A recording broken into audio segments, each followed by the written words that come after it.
Adelaide, Australia, AFP, from the graveside to the dinner plate, olive oil is being harvested from centuries-old trees at a Australian cemetery in a bid to shake up people's attitudes towards death and burial sites.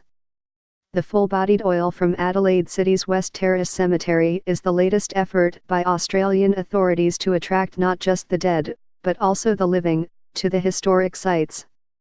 By reinventing cemeteries as unexplored, lush, green spaces in the heart of crowded cities, they hope to challenge the taboos surrounding death while breathing new life into the usually somber grounds.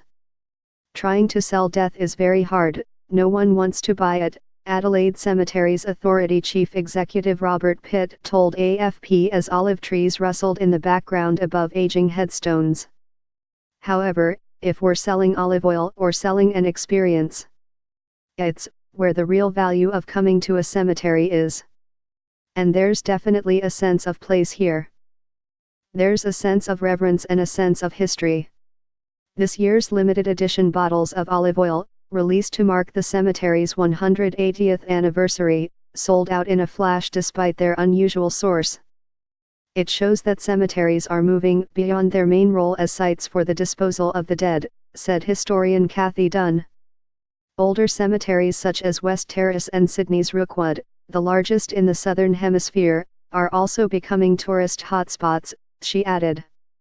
Rookwood, a so-called necropolis that is the final resting place for more than 1 million people, has drawn crowds by hosting open days, annual sculpture walks and even bike races. Its recent open day to commemorate 150 years featured live jazz music, grave digging demonstrations and face painting for children.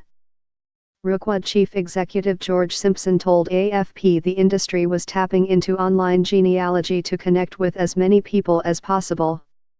In Adelaide, Pitt is considering offering augmented reality at cemeteries to bring grave sites to life with messages from the deceased. There's another pressing need for cemeteries to play a bigger part in people's lives. Death rates in Australia are set to more than double over the next few decades as the population ages. More and more people are going to be confronted by their own mortality, if not those of relatives and friends, said Pitt.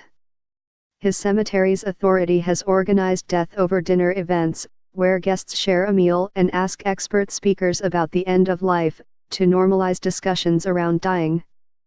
Our experience as cemetery operators and funeral coordinators is very much around that people who pre-plan and think about their end of life before the time comes have a better outcome for the people left behind, he added.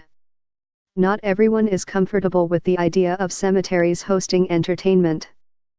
Media reports earlier this year highlighted the complaints of a Melbourne family upset after their grandmother's funeral was delayed as it clashed with a historic food tour. But Marie Edwards, who has witnessed the evolution of Rookwood since burying her father there 4 decades ago, is convinced the spruced-up grounds and changing attitudes towards death will open up the hidden world to more people. 20 years ago, there was only a little, tiny tin shed flower cellar here at the entrance.